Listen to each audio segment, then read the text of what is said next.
Y'all only see it 3 times a week.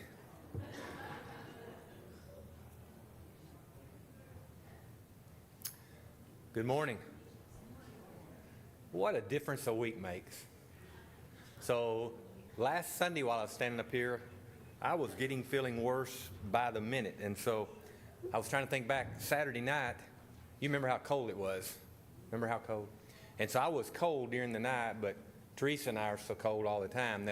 I'm serious. That's one of those things I think, well, I'm a little colder than normal.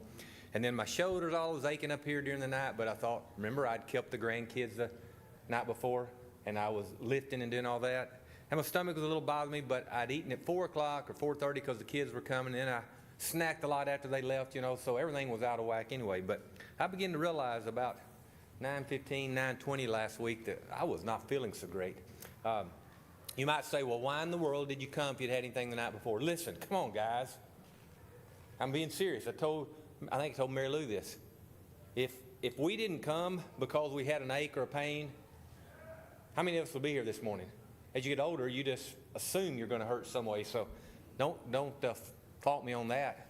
I just turned out I didn't feel good. And so when I got home, I took as hot a bath as I could possibly stand. I mean, as hot as I could stand. And then went to sleep for a couple hours. And when I woke up, I checked my phone because I thought the children might have something they needed. Nope. Instead, there was a text from Anthony, and he was nice in it. And then he did question me about that pregnancy thing. As soon as he did that, my mind went, oh, my goodness, Jason, what did you say? And I get to thinking because, remember, I wasn't feeling great last week anyway. And I realized, over in Luke, I believe it's Luke 1 or 2, where it's related to us how Zechariah found out about Elizabeth's pregnancy. And you remember it said that because of his doubting, so to speak, he was dumb and he could not speak. Well, the problem last week is I was dumb and I could speak. Okay? And so it just hit me. Oh, my. It was one of those things I got confused and was thinking, I just blew it. Okay? So really last week when I was talking about a pregnancy and somebody getting some relief, it was from the New Testament, the woman getting relief because her husband couldn't speak, right? Okay, so that's that mistake I made last week. Now, going forward, there are 3 points from this. Number one, Anthony, you ought to know this too. It was something that was not in my notes. I just ad-libbed. Does not ad-libbing get you in trouble when you're preaching or teaching or whatever? You have to really watch that. It can get you in trouble with a spouse, if you ad-lib, right? And so I did bad. The second thing was I did feel bad. I'm going to take that as excuse, although it's probably just because I was dumb and could speak. But the third problem was, and I'm being very serious when I say this, when I speak, I always like it when Tracy's in the audience because all I got to do is look over there at her. I'll do that just out of habit. And all she's got to do is make a little face. It'll be just like I'll be saying something, look at me, and I'll be, or doing like, really? Now, I'm being very sincere about that. And I know, be thinking, recounting what I thought, what I've said. So here's what we're going to do going forward. She is not in here. She helps right now with our granddaughter, Sunday mornings, helping hold her. And so what I decided to do is I naturally look up this way. Allison, so you are the designated church wife for the next 45 minutes, okay? I look that way. Y'all comment anyway. And you've got such little responsibility with Daniel. You can take the burden. And so all you got to do is, when I say something wrong, is just like you could say, Jason, like this one last week, you'd have said, I know what you were doing. You were challenging us, and you were making us make sure you're on our toes, and you were actually speaking about Zechariah from the New Testament. And that's the way you would handle that. And that way I wouldn't look terrible, but you would get the point across, okay? So going forward, if I say something wrong in error, you don't talk to me, you talk to Allison about it, okay? All right. So let's continue. Do you remember last week that we had ended the book of Genesis rather rapidly? Genesis, the 50 chapters, ends with Joseph in the land of Egypt. Do you remember that? And because of that famine, he was able to assist his family. He got them there. His brothers truly bowed down to him, as we discussed last week, Daniel. Right? Remember about that? And they were there. And depending on where you look in the Bible, you'll get 70-something souls were there in Egypt in about roughly 1800 BC, 1800 years before Christ. We okay? We know where we are? We covered last week 2,000, 3,000 years, depending on how you want to count it. Are we together? So let's start with Exodus. The first chapter of Exodus, the Israelites are in Egypt. Remember, the name was changed to Israel. He became Israel, not Joseph. And because of that, Israel's descendants, including Joseph, are there in Egypt. And the number has grown dramatically. And people argue about that. How can you go from the number of 70-something souls in something over 400 years to 2 or 3 million? First of all, I believe God was involved, so I don't question it anyway. But also, if you are having the numbers of children, like we even saw a couple, 3 generations back in this country, and if their health did not decline, they all lived, man, it happens pretty rapidly. So they're in Egypt. Do you remember in Genesis, we got 12 through 25, we kept talking about Abraham and that great agreement, that great covenant that God made with him. They were going to be a special people. So my first point is, we've come from the 1800 BC or so down to roughly in the 1500 range, 1450 to 1500, depending on what you look at. All this time has elapsed. Abraham's descendants have now become what in the land of Egypt? Are they in control? What are they? Slaves. Now for me, that brings up a point that I try to remember. We're God's children. I hope we all are, aren't we? Everybody in here, God's children? Sometimes on earth, things will not go our way. And it's a good point for me to get from the very beginning. This is why I love the Old Testament. It helps me. In fact, let me say it this way. I think about the Old Testament. I'm going to use a thing I think will stay with you. So, like last week, I don't like the fact that I made a mistake. Anthony, each time I get up here, I want you to know I want people to be impressed. Okay? But here's what I mean. I want them to be impressed with the Bible. I want you to be impressed with all the things we can learn from the Old Testament. I want you to be impressed that from the beginning, God created us in His image with a dominance over what He's put on this earth. He intended for you and I to be superior. Don't let others fool you. I want you to be impressed with that He makes agreement with us. He wants us to have a covenant. But I want you to be impressed with the fact that if we break that covenant, He is no longer bound by it, as was seen in the Garden of Eden. And I mentioned that last week. And I want you to be impressed with His time is different from our time. And so He made this agreement with Abraham, and if He'd have made that with me, I would expect to have seen it immediately. I really would have. But here it's over centuries. That impresses me. I love you looking at the Old Testament because as we continue, we're going to be seeing, or I hope you will be, impressed with how much we learn about God, about us learning how He works, if you will. I think we need to be impressed with the fact that He rewards good. He does not hesitate to what? Punish evil. And that helps me to understand that there will be a day of judgment. I'm impressed by that. Are you? Is that not why you're going to be preaching this morning? To keep people out of hell and get to go to heaven? Because you've been impressed by that by what you read in the Bible? And so as we read the next few weeks, this is about you and I being impressed with what's in this Bible. And no matter who the speaker is, and the errors we can make, if you'll read it, you'll be impressed. And so I'm impressed with here in Exodus that time is past, and yet God has not forgotten His covenant, His agreement. And so they're in Egypt, and a new Pharaoh comes about, and they're complaining, fussing about this. Does God hear their cry? Absolutely. Now, on a time frame scale, have I told you we've covered a lot of time, years in Genesis? What's weird about going forward, Exodus, Leviticus, Numbers, Deuteronomy, the next 4 books, if you take out Exodus chapter 1, did you know Exodus chapter 2, through those books I ended, are only 120 years of time? And in fact, almost all of it is the last 40 years of Moses' life. I try to remind myself of this. I try to say I'm slowing down here when I get to Exodus 2, although we're going to be going fast today. Time-wise, it's slowing down compared to Genesis. Genesis chapter 2 is the birth of Moses, who will be the deliverer. We know about the story there, and we know he grows up in Pharaoh's house thanks to his sister Miriam, right? And he grows up, and we have that incident with the Egyptian that he kills, and he goes to the land of Midian. Okay? Are you with me? I want you to be looking in the Bible. Exodus chapter 2, beginning at verse 11. After Moses has this issue, he goes to Midian, It says in verse 15, in verse 16 of chapter 2, now the priest of Midian had 7 daughters. When that's mentioned, what does that usually mean is going to happen? Going to be some kind of a get-together, isn't it? Some kind of a wedding, marriage, something. And that's what happened. And we see Moses has things happening in his life. Chapter 3 is the burning bush. What do I need to be impressed with here? How eager was Moses to do God's bidding? To do what God wanted him to do? Was he eager? No. As I look at this, God kept presenting him with this opportunity. Tell him to do it. And he didn't want to. There's a lesson in this for you and I. God keeps presenting you with an opportunity. He means for you to take advantage of it. He means for you to do it.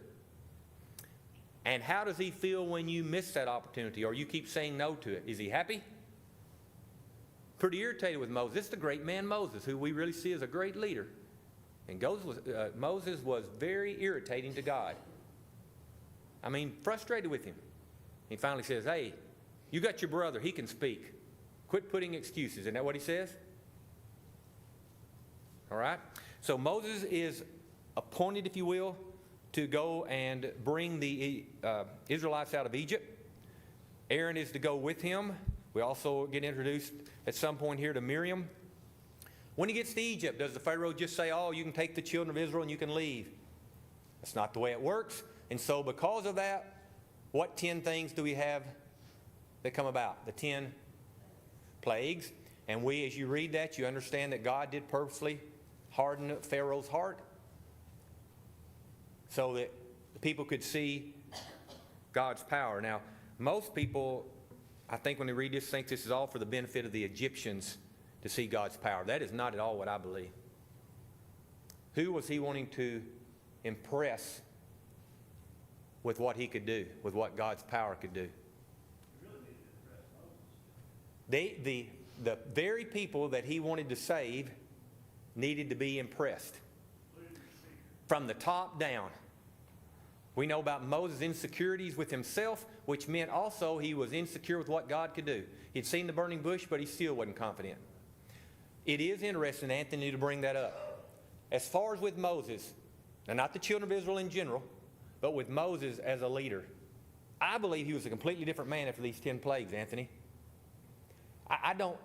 The closest thing you can say of him doubting, there were some times he was up and down because the children of Israel made him frustrated. And we know about him striking the rock when he wasn't supposed to, but didn't it seem like from there on he was a different man? Especially after he crossed the Red Sea. Okay, so bringing that up, Anthony's mentioned if we go along, so we get the plague of the death of the firstborn. That was the straw that broke the Egyptians' camel's back, so to speak, okay? And so they get to leave, the children of Israel leave. You remember they leave, were they empty-handed when they left Egypt? Kind of makes me think of this time of year at Christmas when you left. When I'd leave, like Mom and Dad's house or my grandmother's house, you felt like you had a haul. That is how they left Egypt, with a haul. That was not by accident. God had that plan. They left with that. And so they get to leaving, and they get close to the Red Sea, and what do they look back in the rearview mirror and see? Who's coming after them? Who? Pharaoh's army. Was it impressive, Colin? Were they just coming along on foot? How were they chasing them? Chariots. I think it's interesting. I don't know how it's going to pan out, but are you aware that there's begin to be some pretty good evidence in the Red Sea of this occurring? I think that 50 years ago or so was the first time a man really thought he had found some of it. And now if you watch on social media and internet, that there seems to be more and more evidence of these things, parts of the chariot and other things that came about that they think they have found. And so we get to Exodus chapter 14, if you'll turn there. Verse 21. And Moses stretched out his hand over the sea, and the Lord caused the sea to go back by a strong east wind all that night, and made the sea dry land, and the waters were divided. And the children of Israel went into the midst of the sea upon the dry ground. Okay? This is what I want to be impressed with on this. I'm regularly, as a teacher, combating once saved, always saved, and this fact that there's no effort involved. When I picture this crossing of the Red Sea, and let's say there was a young man like Colin's age, do you think he could have just sat down on his haunches and been saved? Who believes that? Who believes that if he'd have just sat down on the Egyptian side of the Red Sea, said, well, God's going to save me, that in this instant he'd have been saved? Who believes that? I don't. Do you, Anthony? I believe there was some effort involved in him being saved. And I believe he had to get up. Not only that, I think there's a good comparison that you and I need to have as this congregation and Christians in whole. Do you believe there were probably some that were of different capabilities? Colin just ran a marathon here a couple weeks ago. Did excellent. I'm proud. I don't know where he gets it, but man, he is an athlete, unbelievable, you know. It amazes me what he knows. I don't know. I'm just completely in awe at what all he knows to do. But that's another story. What now? Okay. In most areas, she can take credit. In this one, moi. Okay. So, I believe with all confidence, for those Israelites to be saved, that some needed assistance. Do you? I suspect people of Colin's ability were lifting some. I believe some probably had them help packing them. Do you? So what's the example for you and I? What is one of the biggest benefits of this congregation? Bear you one another's burdens. We're not to be a stumbling block. I'm not supposed to be on that floor of the Red Sea. I'm not supposed to be throwing back rocks and boulders in somebody's way, am I? I'm supposed to be doing what? Lifting them up, helping them. And so I believe there's an example in that. I believe there's a whole lesson in that, Anthony, if you want to preach it. The crossing of the Red Sea and how we're to assist others. Okay? I believe you can do it. All right. So let's continue on. So they crossed the Red Sea. We know that Pharaoh and his army are lost, and that is behind them. And not only them, but others in that part of the world at least learned of this. Okay? So we go along. I've got to do this quickly for us to get through this. Chapter 18, Jethro visits Moses, and he says, Moses, come on, you're going to wear away. In verse 18 of chapter 18, the burden is too much. You got to spread out this authority. Kevin, you're one of our elders here, and there are 4 of you currently. Isn't it great to be able to share the burden with other men? The Lord knew that. And so this is some interesting thoughts here that Jethro gave. They get to Mount Sinai, chapter 19. And man, this was supposed to be, the intent was this was a quick stopping over, and just within a matter of weeks, they'd be on to the conquest of the land of Canaan. Now, that's not how it turned out, did it? No. Because they come to chapter 19, Mount Sinai. We have chapter 20. I've labeled it the 10 Commandments. Anybody else got that? These are great things to live by. We know we're not on the Sabbath, but you go through these other ones. In fact, if you go with thou in verse 3, are you with me? Chapter 20, verse 3. Thou shalt have no other gods before me. Really, if you get down to it, if we just truly understood that, and there's nothing else above God, wouldn't we pretty well have it down pat? Our problems come about when we put all these little things before Him. And so I love reading this. And then everything's going smooth down in the camp, right? There's no issues in the camp with Moses and Joshua evidently being up there in the mountain. There's no problem, right? Or at least Joshua assisting him. Is there any issue? Do we have anything going on? Get to chapter 32 of Exodus. Man, did the people forget. We're talking about they were brought out of Egypt. They just had the crossing of the Red Sea. And here they are going to receive the message. Moses is up a little longer than expected on the mountain, and they forget. What should we be impressed with here? That we have a tendency also to do what? Forget and get sidetracked. Why do we need to be here today? Not just because it's commanded. Because we need to be reminded, don't we? Have you remembered everything we've already talked about today? Was this I'll say it another way.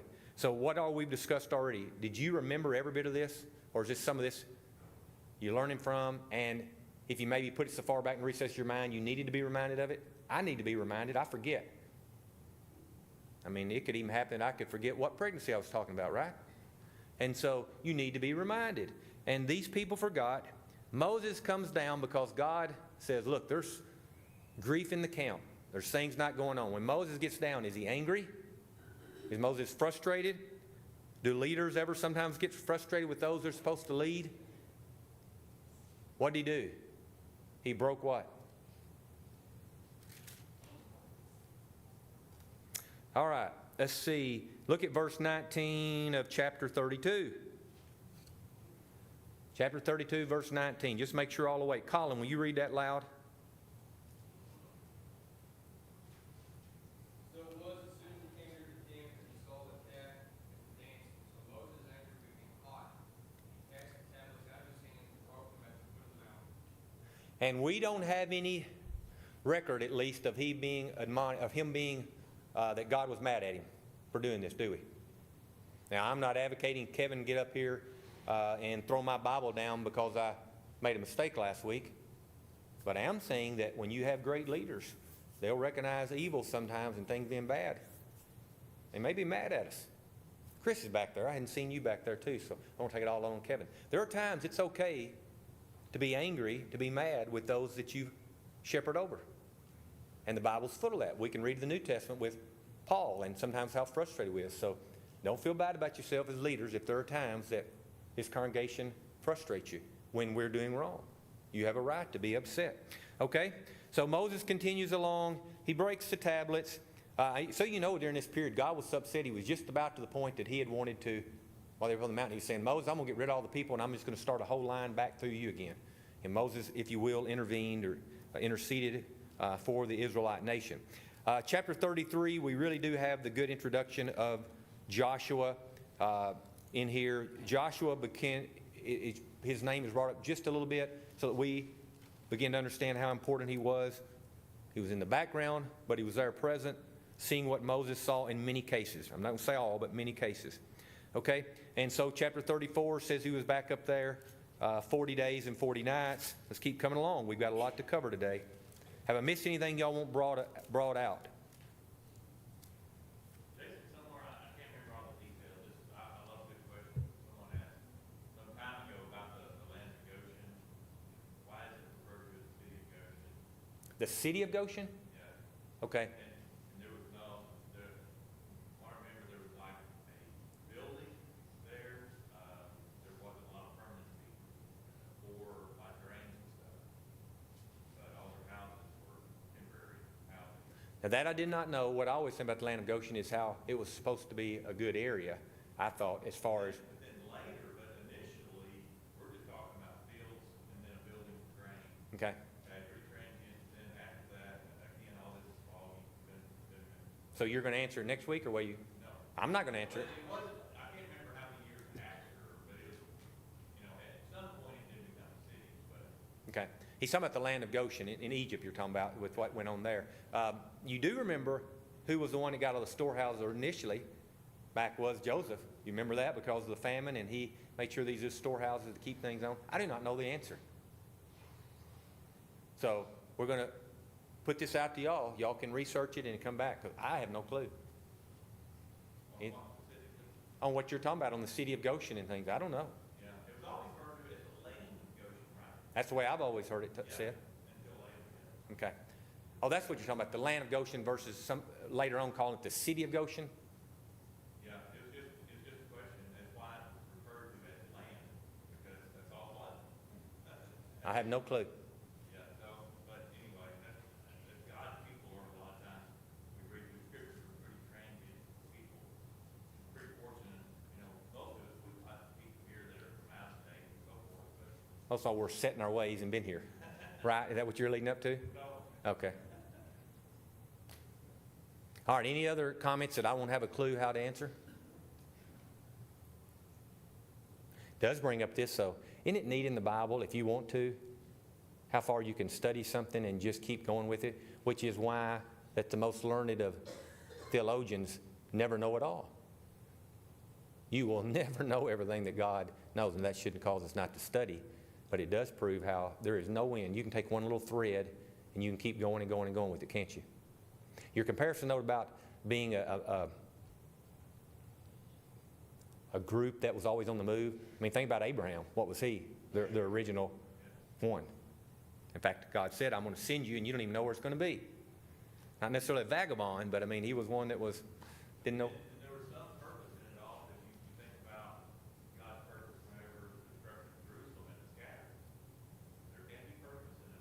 So Daniel last week brought up when I was saying that the only chinks in Joseph armor in my part was when he was young. You know, he paraded his coat of many colors, and he shouldn't have told the vision to the guys about that they were going to bow down. And Daniel had mentioned that there was a purpose of using your words.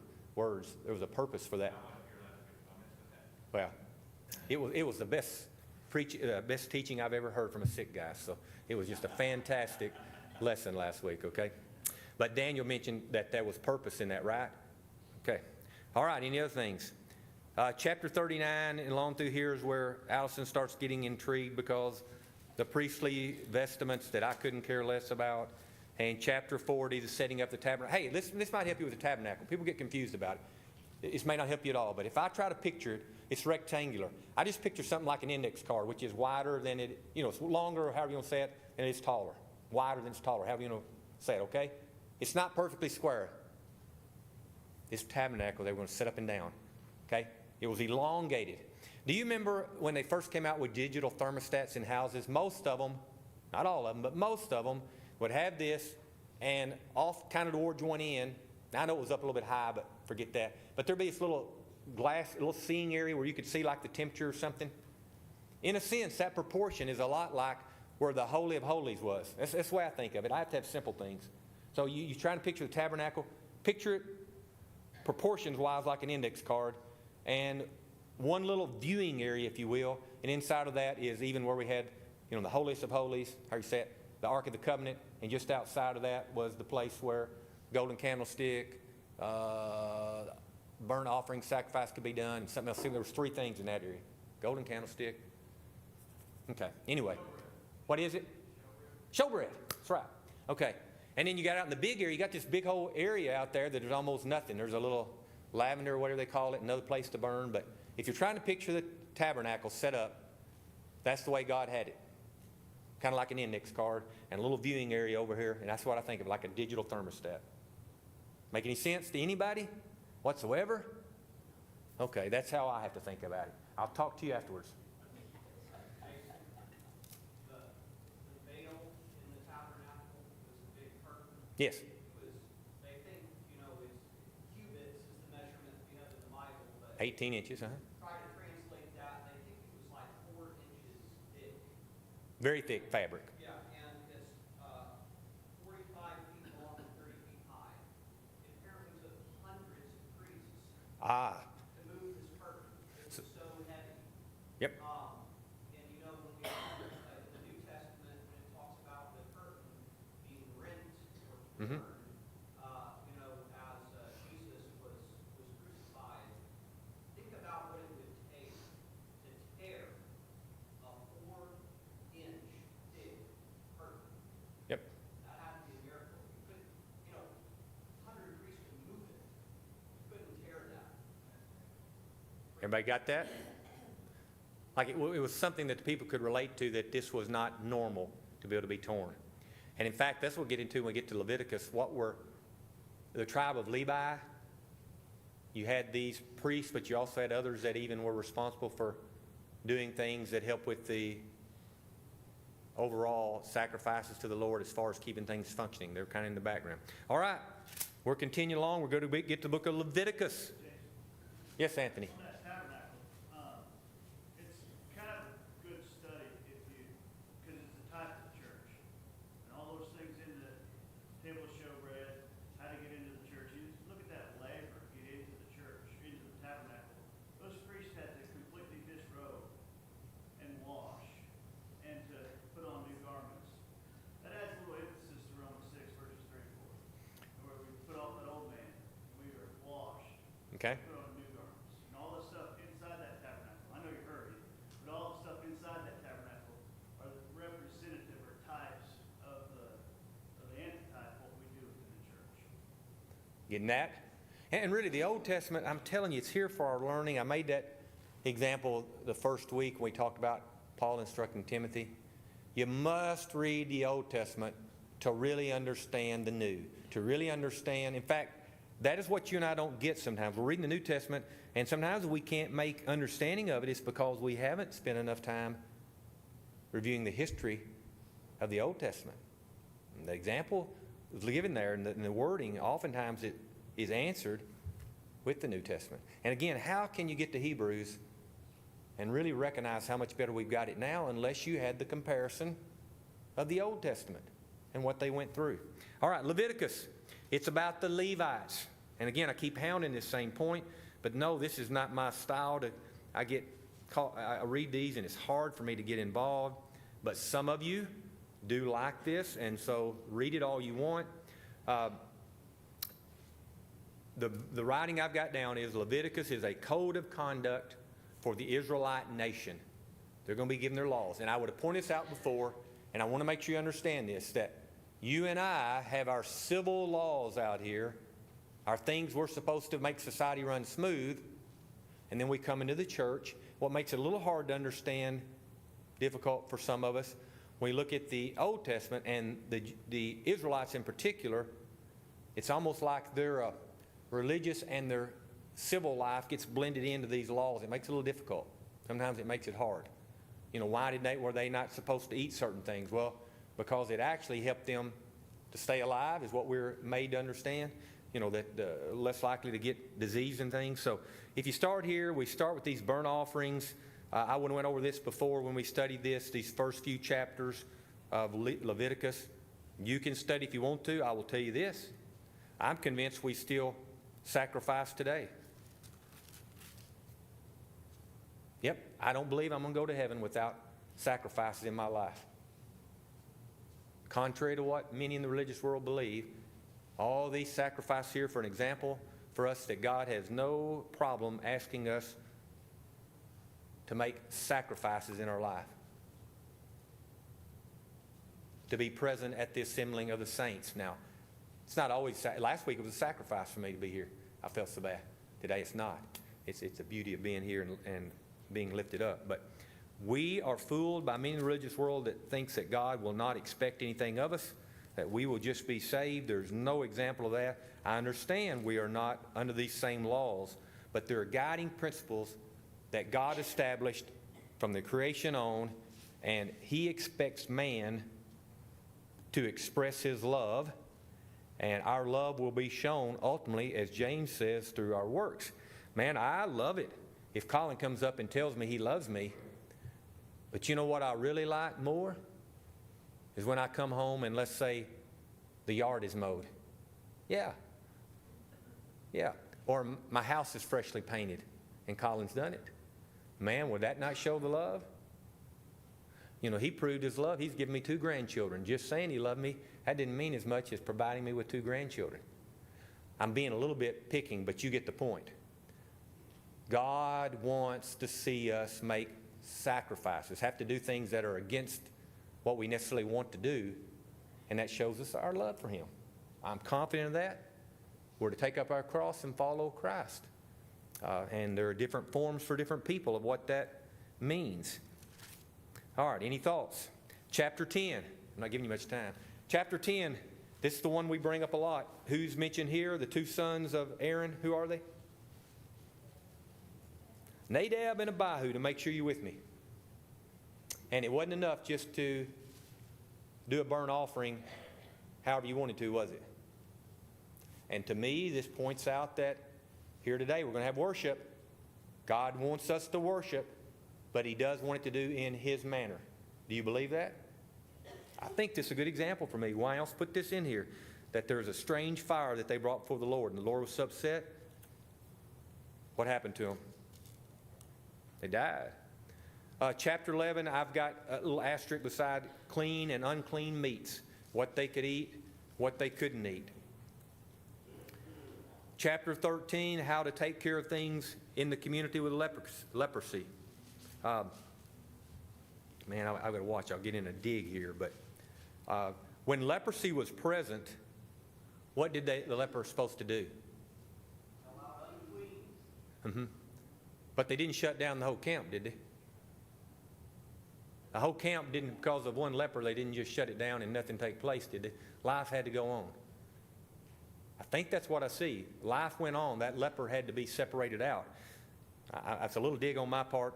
I think most of us here would agree we didn't like the way our country handled some things a few years back, and that we were shutting it down instead of just trying to maybe figure out how to isolate the problem. And, you know, so maybe it's a dig y'all don't appreciate, but I didn't like the way we were handled before, and I hope we learn from that. And that's true of any communicable disease. If people had flu, it would stay away from other people. Flu would not be such an outbreak as it is every year. But life has to go on, doesn't it? You can't stop living. Go on in isolation. Do what now? You can go on in isolation. Go on in isolation, that particular person. So anyway, that was just the point I got from it, that, you know, they had to handle it. Yes, sir, Daniel. Just a quick comment about leprosy. It's another really great connection from the Old Testament, the Old Testament to the New Testament. You know, leprosy is just a horrifying disease. A hard what now? Horrifying disease. Oh, horrifying, yes. I mean, the whole body just rots and falls off, and the person looks, you know, Horrific. terrifying. And there was no cure for it. I mean, we didn't have a cure for it until antibiotics, you know, first, you know, penicillin, you know, in the 20th century, right? And yet Jesus in the New Testament, imagine being a leper. You know, maybe you've had leprosy for a decade. Nobody has touched you. Imagine not being touched by a person for a decade. Having to live outside of town by yourself. And anytime somebody comes close, you have to yell out unclean. My dad, at the sermon, he often preached about this. I know it's one of the sermons that really stood out to me. Jesus comes up, touches him. Can you imagine the shock of the crowd? Oh, the shock to that person. Touches Yeah. a leper. Yep. And what happened to his skin? It became like a newborn baby. Yep.